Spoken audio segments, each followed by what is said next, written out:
जो दिन है जुम्मतुल मुबारक है, तो आप किस हवाले से यहाँ जमा हुए हैं?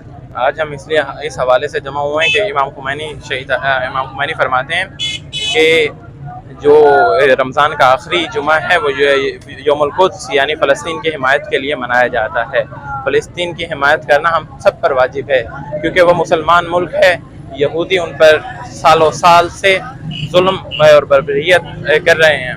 अल्लाह के बानी जनरल सेक्रेटरी सैयद हसन रसूलुल्लाह ने भी फरमाया है कि इंशाअल्लाह वो दिन दूर नहीं कि मस्जिद अक्सा के अंदर नमाज अदा करेंगे। उम्मत मुस्लिमा को चाहिए कि मिल जाएं, इकट्ठे हो जाएं, ताकि हम इन यहूदियों को, इनकी फसाइयत को ख़त्म कर सकें।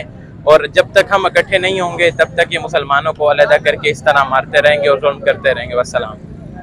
जी बिल्कुल, आपने सुना कि जब तक उम्मत मुस्लिमा इकट्ठी नहीं होगी, यहूदी हमलावर होते रहेंगे, तो उम्मत मुसलमान को भी चाहिए कि यकजा हो जाए, इकट्ठे हो जाए।